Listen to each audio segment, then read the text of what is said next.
Depois vamos voltar lá ao livro de Provérbios, vamos participar da ceia do Senhor. Romanos capítulo 14, versículo 17. Romanos 14, 17 diz assim: porque o reino de Deus não é comida e nem bebida, mas justiça, paz e alegria no Espírito Santo. Vamos ler juntos? Porque o reino de Deus não é comida e nem bebida, mas justiça e paz e alegria no Espírito Santo. Romanos capítulo 13, versículo 13 diz assim, aí mesmo nessa página, provavelmente, né, se a sua Bíblia é como a minha, edição revista e atualizada, andemos dignamente como em pleno dia, não em orgias e bebedices, não em pudicícias e dissoluções, não em contendas e em ciúmes, mas revestivos do Senhor Jesus Cristo, e nada disponhais para a carne no tocante às suas concupiscências. Provérbios capítulo 23, e aí você vai acompanhar comigo esse texto. Nós estamos falando sobre os 7 pecados capitais, não é verdade? Faltam 2. Quais são? Gula e luxúria, não é? O melhor ficou para o final da festa: comida, bebida e sexo. Oh, maravilha, não é? Eu espero que você possa, essa semana e a próxima, compreender e se permitir ser levado pelo Espírito Santo de Deus a esse posicionamento tão bonito, quando nós precisamos entender aquilo que somos chamados através do nosso corpo. E nessa noite nós vamos falar sobre a gula, não é? Eu confesso para vocês que eu nunca preguei sobre a gula, mas você segura aí que nós vamos, em nome de Jesus, Deus vai te abençoar, Deus vai, fazer com que, de alguma forma, isso te seja bênção, porque eu tenho certeza absoluta que você não tem problema com isso.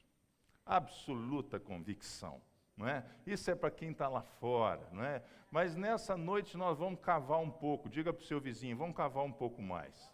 Não é? Cavar um pouco mais no sentido conceitual, no sentido ético, no sentido ideológico, porque rapidamente a gente define gula sobre esse aspecto assim, gula são as pessoas que comem demais, são as pessoas, né? E quando eu digo gula, não se atenha só a comida, é comida e bebida, não é? É a questão do todo, é a questão que nos envolve na nossa sociedade de uma forma assim, não é? Como que forte e dolorosa, não é? E de sofrimento. E no capítulo 23 do livro de Provérbios, ele começa dizendo assim: quando se assentares a comer com um governador, atenta bem para aquele que está diante de ti. Mete uma faca na tua garganta, se és homem glutão. Não cobices os seus deliciosos, delicados manjares, porque são comidas enganadoras. Não te fatigues para ser rico e não apliques nisso a sua inteligência. Porventura fitará os olhos naquilo que não é nada, pois certamente a riqueza fará para si asas, como a águia que voa pelos céus. Não comas o pão do invejoso, nem cobices os seus delicados manjares, porque como imagina em sua alma, assim ele é, e ele te diz, come e bebe, mas o seu coração não está contigo. Vomitarás o bocado que comestes, e perderás as tuas suaves palavras. Versículo 26, dá-me, filho meu, o teu coração, e os teus olhos se agradem dos meus caminhos. O que é a gula, irmãos? Acho que uma das muitas definições que pode nos servir nessa noite é aquilo que Tomás de Aquino definiu como sendo a procura desordenada no prazer do comer e do beber. A procura desordenada no prazer de comer e de beber. É o abuso de algo que é essencial à nossa natureza. Ora, das paixões que os homens têm, que somos nós sujeitos a ela, né? Aquilo que nos dá prazer, os mais difíceis controles são os chamados prazeres naturais. E neles se inclui exatamente a comida, a bebida e o sexo. Se comida não fosse boa, não comeríamos. Não é verdade? Se não trouxesse prazer ao nosso corpo físico, não comeríamos. Igualmente, isso serve para o sexo também. Se o sexo não fosse prazeroso, não faríamos sexo. E não fazendo sexo, a humanidade tenderia a se sucumbir, a acabar. Não existiria a procriação. Nós não comemos somente para sobreviver, mas nós também, e talvez principalmente, comamos para trazer à nossa vida um senso prazeroso. Vocês concordam comigo? Né? Ou seja, algo que, de repente, sabe, você agora mesmo pode estar pensando aí num bolo de chocolate, não é? Uma bola de sorvete, uma macarronada daquela bem apetitosa, numa comida japonesa que você gosta, enfim, ou seja, agora o que acontece? Esses desejos naturais, essas paixões naturais, elas trazem em si uma armadilha muito grande para a nossa vida, porque ao mesmo tempo que elas são essenciais à vida humana, elas também nos colocam num risco muito grande de irmos além daquilo que nos convém. De irmos além daquilo que nos convém. E dentro disso a gente entende então que a gula não é o comer muito ou beber muito, mas sim o buscar desordenadamente um prazer natural e sensorial através da comida, através da bebida. Esse é o pecado. Esse é o pecado. Esse é o pecado da gula, quando nós nos damos ao prazer na comida e na bebida. O pecado não é simplesmente quanto se come ou quanto se bebe, mas por que se come e por que se bebe. Porque antes que você critique aqueles que têm 2 quilos a mais, né? E você deve estar olhando para mim assim, se fosse só 2, pastor, ia ser uma benção. E eu estou pregando olhando para mim nessa noite. Antes que você condene a estes, calma, porque muitos que são séquitos também sofrem de gula. Muitos que são pessoas extremamente, sabe assim, vigilantes, sofrem desse mal, porque são prisioneiros desse prazer. Nessa noite eu quero te levar, nesse texto de Provérbios, a ver por que a gula é pecado.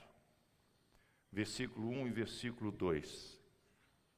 Quando se assentares a comer, Provérbios 23, com um governador, atenta para aquele que está diante de ti, e mete uma faca na tua garganta, se és homem glutão.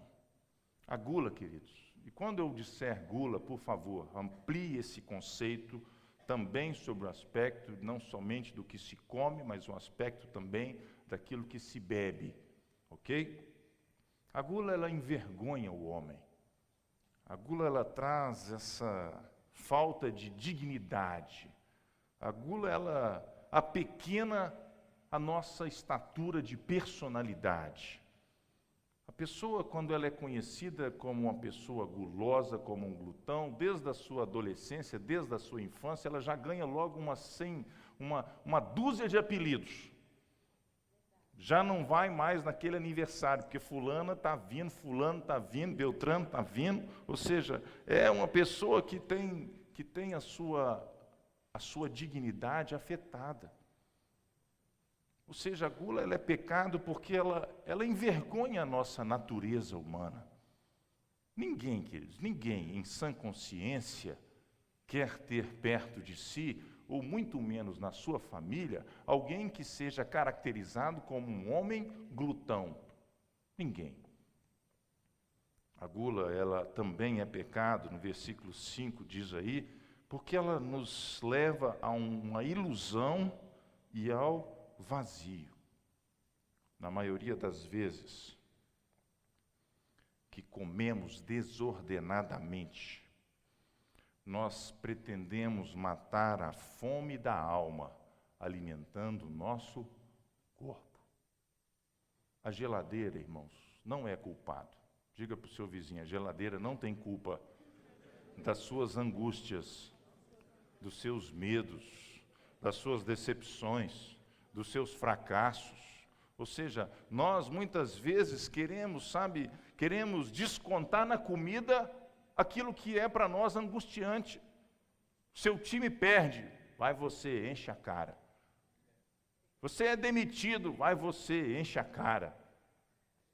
Ou seja, quantas vezes nós nos apercebemos nessas situações onde as pessoas buscam se esconder através de uma cortina de fumaça, através de uma ilusão, através de alguma coisa que é vazio, que diz aqui, fitarás os teus olhos naquilo que não é nada. Ou seja, nós queremos resolver os nossos problemas existenciais na bebida, na comida. Pode te parecer, assim, uma coisa irrelevante, mas chocolate não resolve a angústia da sua alma. Você está entendendo? Nós estamos falando aqui de pessoas que sejam quimicamente estáveis, né? Se você tem alguma situação assim que seja outra, não é? Isso faz parte da natureza humana. Mas você precisa entender o seguinte, que nós precisamos fugir dessa ilusão. No versículo 8 do livro de Provérbios diz assim: vomitarás o bocado que comestes e perderás as suas suaves palavras. O prazer sensorial, querido, em muitas situações ele substitui o prazer espiritual. E Deus quer que você tenha prazer, porque a Bíblia diz que o reino de Deus não é comida e nem bebida, mas é alegria, gozo e paz no Espírito Santo. Mas nós fazemos da nossa vida um mercado. Fazemos do nosso coração como se fosse uma troca. E nós muitas vezes buscamos naquele prazer que é o prazer sensorial. Prazer do paladar, o prazer do momento, o prazer do aqui, do agora, ou seja, uma alegria vazia. Depois que você come, aquilo se transforma em culpa, em lamento de honestidade. Ai, pequei. Depois de dar 38 colheradas naquela lata de doce de leite, você fala, não devia ter comido tanto assim. Porque acho que um bom exemplo disso é uma caixa de bis, né, irmão? O nome já é, entendeu? Esse nome já é depois do outro, depois do outro, depois do outro, e mais outro. E o seu time vai para o ataque e você pega outro, e vai para a defesa e você pega outro. Ou seja, nós lutamos contra essa situação porque sabemos que, em muitas situações, esse tipo de prazer, o prazer do imediatismo, o prazer do paladar, o prazer sensorial, ele substitui aquilo que Deus quer fazer na nossa vida. Provérbios capítulo 23, versículo 19, diz assim: ouve, filho meu, e sê sábio, guia retamente no caminho o teu coração, não te esteja entre os bebedores de vinho, nem entre os comilões de carne, porque o beberrão e o comilão caem em pobreza, e a sonolência vestirá os trapos deste homem. Aquele que se dá a esse tipo de prazer desmedidamente e desordenadamente, ele vive aquela sensação de empanturramento contínuo e constante. É um embotamento da razão. Tem uma expressão que diz assim, saco vazio, como é que é? Não para em pé. Não, mas não é essa expressão, não, assim, é outra que eu queria aqui. Essa é verdade também, né? Saco vazio não para em pé. Mas é uma outra assim, quer dizer, homem com fome não pensa. Não é essa? Não tem? Você conhece essa expressão? Homem com fome não pensa. Ou seja, muitas vezes esse embotamento da razão, a pessoa cai no estado de sonolência profundo. A Bíblia nos adverte contra isso, dizendo assim, ó, não esteja entre os bebedores de vinho, nem entre os comilões de carne. Existe um jargão popular no meio evangélico que diz assim, crente não bebe, mas come, que é uma beleza. Ou seja, a pessoa que se dá a essa situação, ela tem um embotamento da razão, queridos. Ela não consegue pensar, ela não consegue ativar os processos da vida dela para ela ser alguém produtiva. Ela não consegue desenvolver-se, ela não consegue a habilidade natural que está nela, não consegue romper aquilo que Deus quer fazer na vida dela. Está dizendo aqui no versículo 21 e 22, né, que ó, peque o beberrão e o comilão, cai em profunda pobreza e a sonolência vestirá de trapos o homem, ou seja, ele fica vestido de um estado de letargia e de sonolência, ele não consegue tomar as decisões que a vida pede a ele que tome. Não é assim que acontece com o bêbado? O bêbado você vê lá, entendeu? Aquela coisa assim, entendeu? Que não é lamentável, é ridículo, chega a ser hilário uma pessoa quando se dá a bebida, ou seja, ela conversa desconectadamente, igual essa lei seca que vai por aí afora e fazendo exame para todo lado e de repente pega um aí, ainda dá entrevista na televisão, não é? Fala assim, não, bebi quase nada, bebi, tô inteiro, tô bom. Ou seja, é um embotamento completo da razão, a pessoa perde o juízo. O versículo 29 diz assim, para quem são os ais? Para quem são os pesares? Para quem as rixas? Para quem as queixas? Para quem as feridas sem causa? Preste atenção nesse texto, querido. Feridas sem causa são feridas autoimpostas. Feridas sem causa são feridas autoimpostas. Você pode ser ferido por terceiros, alguém pode te ferir, alguém pode te machucar, alguém pode te fazer mal, mas existe um outro tipo de ferida, que são aquelas feridas que nós mesmos nos submetemos. E aqui está dizendo aqui, ó, para quem são as feridas sem causa? Ou seja, a pessoa quando ela está nesse estágio de que ela se conceitualmente ela vive nesse tipo de situação, é uma pessoa que tem baixa autoestima, é uma pessoa cheia de restrição social, é uma pessoa que ela mesma se imputa um isolamento, ela mesma se envergonha, ela mesma se acha envergonhada. Eu já ouvi muito caso de gente dizer assim, tem uma festa para ir no sábado, né? Isso acontece mais com mulher, né? E aí a mulher vai colocar o vestido e de repente aquele vestido não entra nela. E ela fala assim, não vou na festa, não vou na festa. Você que é casado, você está entendendo o que eu estou dizendo.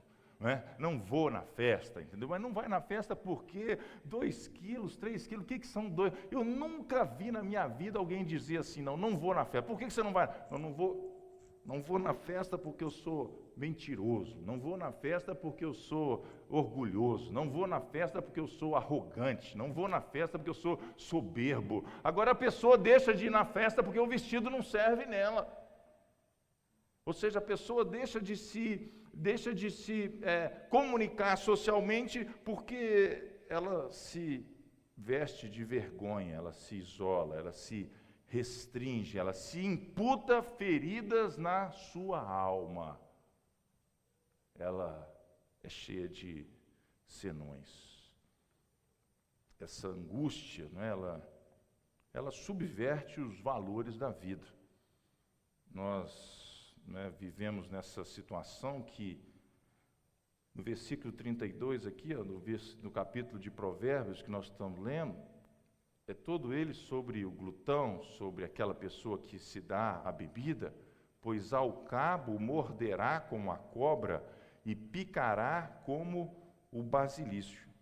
Ou seja, a gula é pecado, irmãos, porque ela conspira contra a vida, porque é um suicídio gradual. Em busca de um prazer sensorial, nós nos matamos diariamente. A pessoa se imputa os flagelos, os sofrimentos, se entrega à inércia, à inoperância, se torna vítima de indolência, e a Bíblia diz aqui como se ela fosse picada por um veneno peçonhento, mortal, maligno. A gula também é pecado porque ela bestializa a nossa humanidade. Ela bestializa a nossa humanidade. Ela nos faz, assim, perder a razão. Ela nos faz desaperceber do belo, do bonito, daquilo que é para ser desfrutado. Essa é a diferença entre um gourmet e um glutão, né? Um glutão vai numa festa de casamento e ele já detonou aquelas empadinhas todas, e a esposa dele chega, você viu que a empadinha, ela tem uma forma de barquete, ele já comeu a fragata inteira de empadinha e nem sabia que cor que era e que formato que era, porque o negócio é só, entendeu? E nós perdemos essa sensibilidade de não apreciar nada, de engolir. Isso faz parte do nosso dia a dia, do nós que chamamos de fast food, ou trash food. Comida que não serve absolutamente para nada. A gula ela é tão materializada na nossa sociedade, irmãos, que nós vivemos numa sociedade onde a aparência vale mais do que a essência. E somos tão glutões quando nos damos a julgar os outros pela aparência. Quando perdemos o que as pessoas têm dentro do seu coração. E aí nós criamos esse império que nós conhecemos tão bem hoje, que é o império da estética, dos regimes, das dietas alimentares, da indústria do emagrecimento, da aceitabilidade, porque todos nós queremos ser aceitos, todos nós queremos estar inclusos, todos nós queremos estar de bem com as pessoas. E aí surgem problemas com a bulimia, a anorexia, ou seja, nós criamos uma série de armadilha para convivermos e continuarmos escravos desse prazer sensorial. É tão guloso, irmão, alguém que come 38 colheradas numa lata de doce de leite, quando alguém que vira e diz assim, esse bombom tem 185 calorias. Você é tão escravo da gula quanto alguém que come, porque tem gente que anda com uma balança no cérebro. Preste atenção nisso. Preste atenção nisso, porque você se restringe completamente, está a ponto de ser alguém próximo da anorexia e da bulimia, mas você tem na sua cabeça todas as calorias de todos os alimentos, porque foi assim que você aprendeu e a sua contabilidade, você não se dá o direito de comer uma colher de doce de leite. Você não precisa chegar nas 38 não, irmãos, mas uma pode, diga para o seu irmão, uma pode. A gula, então, sabe, não é, nós, com essa situação, nós criamos uma expressão que na nossa sociedade não tem gente que é gulosa. Nós não temos gente gulosa na nossa sociedade. Nós temos aquelas pessoas que podem ser, que de alguma forma elas são intituladas assim, a gula da gentileza. A gula da gentileza, ou seja, a pessoa ela é tão escrava daquele prazer quanto alguém que come, mas ela não sabe comer. Os alcoólicos anônimos, as pessoas que vão, o que eles aprendem lá? Eu não sei exatamente como é que é, mas o que eu já ouvi Eles dizem o seguinte, que não pode tomar o primeiro copo. E nós temos também na nossa sociedade os glutões anônimos, que não sabem comer um doce, que não sabem comer uma colherada, que não sabem comer um pedaço, que preferem se abster completamente. E aí, pasmem, muitos que jejuam também são glutões, porque são escravos daquele prazer e não se dão a medida de viver a temperança e o bom senso daquilo que Deus disse, que você e eu somos livres para todas as coisas. Você quer coisa mais enjoada, irmãos, do que você convidar alguém para ir na sua casa? Esse negócio hoje aqui está me perturbando.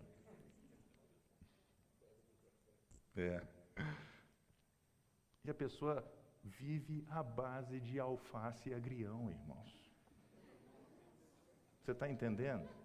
Você faz aquela torta bonita e coloca na mesa de frango com catupiry.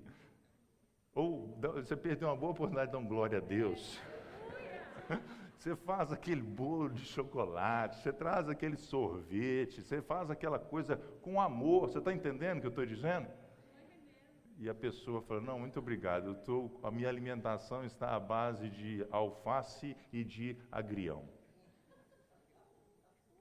Nós nos tornamos escravos, irmãos, quando a gente percebe que a gula não é comer muito ou beber muito, e sim o quão escravo você é para ter domínio sobre aquilo que você come.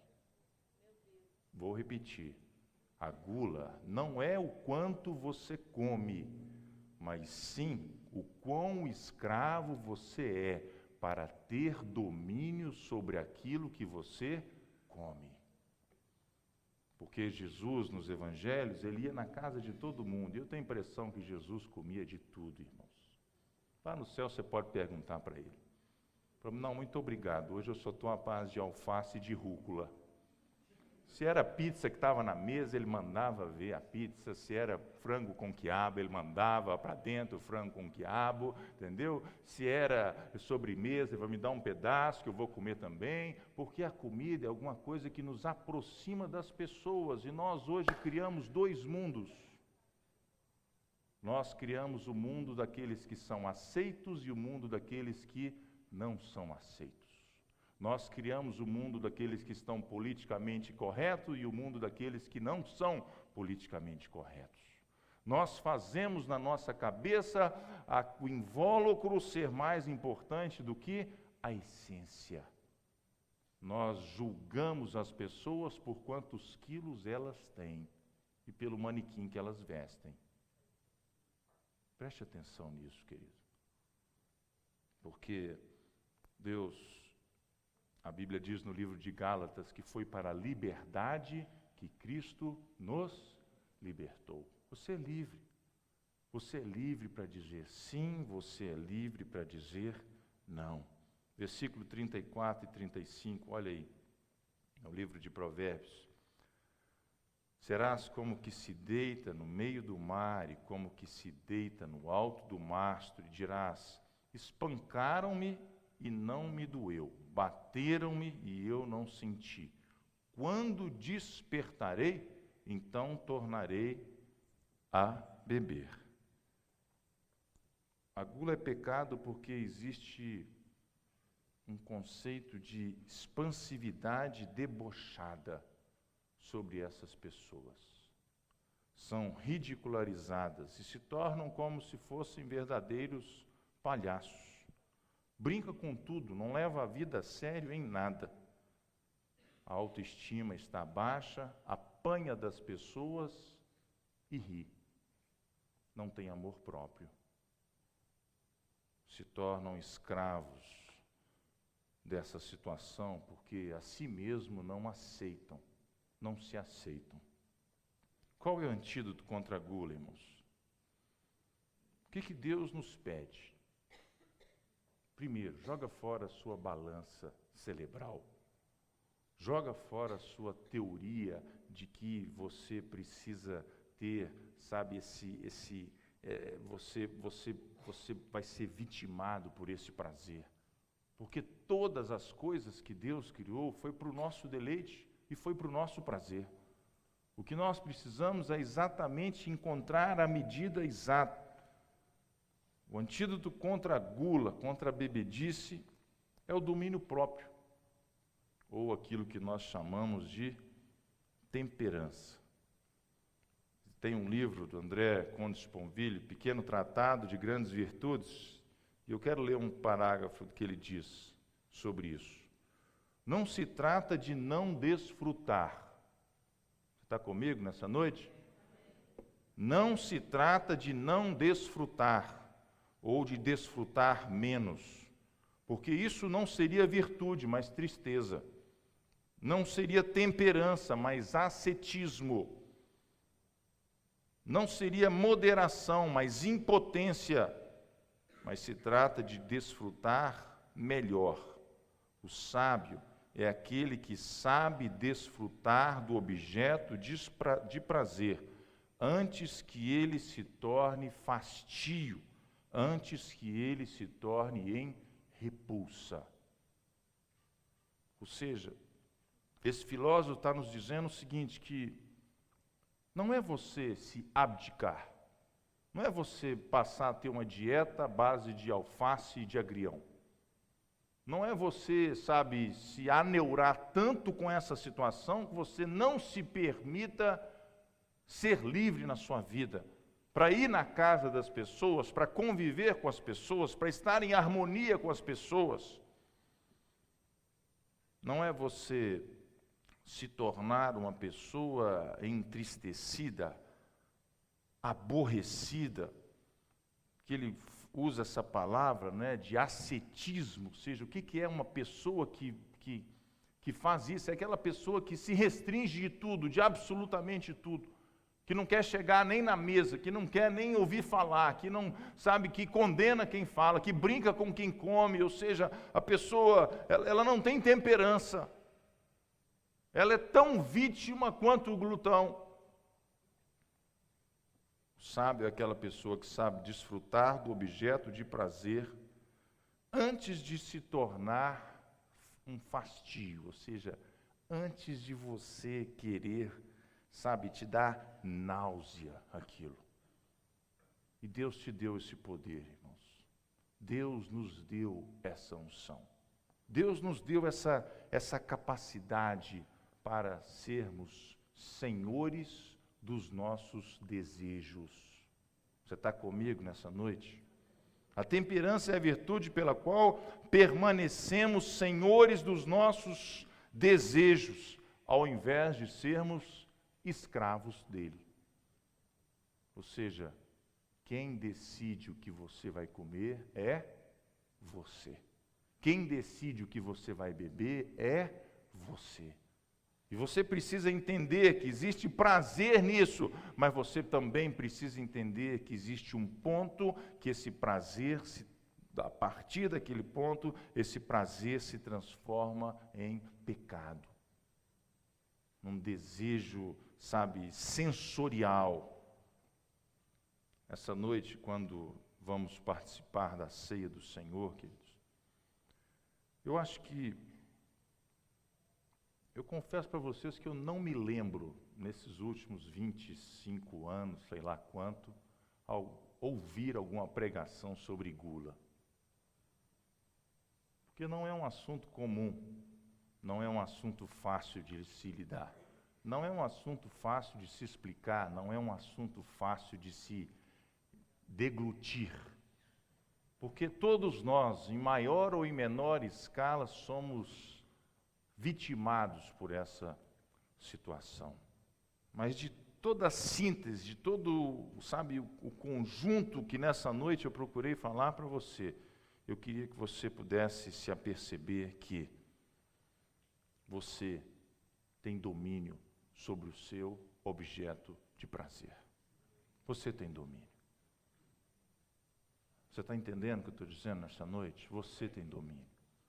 Você sabe fazer as suas escolhas, você é livre. A Bíblia diz no livro de Gálatas que foi para a liberdade que Cristo nos libertou. Ou seja, nós precisamos buscar esse ponto, o ponto da temperança, o ponto do contentamento. E eu quero terminar lendo aqui no livro de Filipenses, quero que você fique de pé comigo, para que a gente juntos, daqui a pouco, participe da ceia.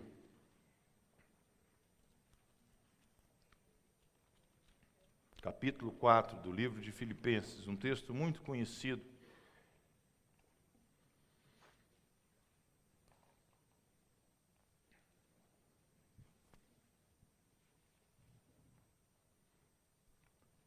O apóstolo Paulo está dizendo, versículo 11, digo isso não por causa da pobreza, porque eu aprendi a viver contente em toda e qualquer situação. Vamos falar juntos? Aprendi a viver contente em toda e qualquer situação. Outra vez, aprendi a viver contente em toda e qualquer situação. Querido, o seu prazer, o seu contentamento, não está naquilo que você come ou naquilo que você bebe, está na sua relação com Deus. Muitos de nós transferimos a nossa relação com o Pai para uma relação com um prato de comida.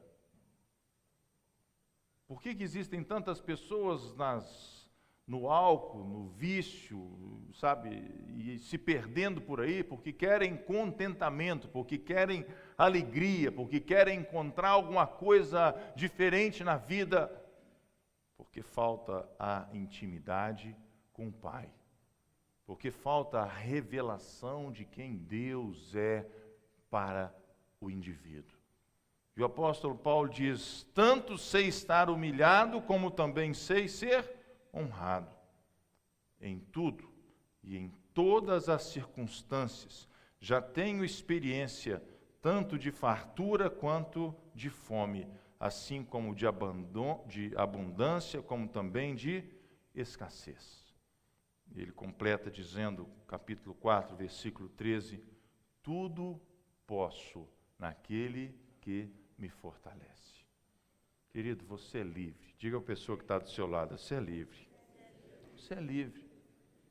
Você é livre para fazer as suas escolhas. Você tem domínio sobre a sua vida. O Espírito Santo de Deus está aí no seu coração, exatamente para te mostrar aquilo que é a virtude de alguém cheio do Espírito. E é o que a Bíblia diz em Gálatas capítulo 5, que é o domínio próprio. Você tem esse domínio próprio. É muito melhor vivermos esse domínio próprio. Muito melhor fazermos dele, sabe, a nossa ferramenta diária, de todos os dias, do que se você se tornar refém de um modelo vazio que não vai te levar à intimidade com o Pai. Essa noite eu queria que você fechasse os seus olhos e nós vamos fazer uma oração antes de participarmos da ceia. Gálatas, Paulo nos diz, digo, porém, andai no Espírito e jamais, diga comigo, jamais, diga outra vez, jamais, diga outra vez, jamais, jamais satisfareis a concupiscência da carne, porque a carne milita contra o Espírito, e o Espírito milita contra a carne, e são opostos entre si, para que não façais o que, porventura, seja o vosso querer, mas se sois guiados pelo Espírito, não estais debaixo da lei. Preste atenção nisso, querido. Se sois guiados pelo Espírito, não estais debaixo da lei. Você é livre, querido. Você é livre. Você é livre para encontrar em Deus o seu modelo, aquilo que você pode, aquilo que é o seu limite, aquilo que você sabe que te é saudável. E quando você perceber que está avançando, Peça ao Senhor que te reconduza em nome de Jesus. A sensatez, ao domínio próprio, a temperança. Feche seus olhos nessa noite. Eu quero fazer uma oração com você. Tudo isso é dádiva do Senhor na nossa vida. Queria que você orasse comigo dizendo assim: Senhor Jesus, nessa noite eu ouvi a Tua palavra e eu te recebo como meu único e suficiente Salvador. Eu te peço, Pai, perdoa os meus pecados, dá-me a partir de hoje uma nova vida em Cristo Jesus. Escreve o meu nome no livro da vida, em nome de Jesus. Amém. Com seus olhos fechados,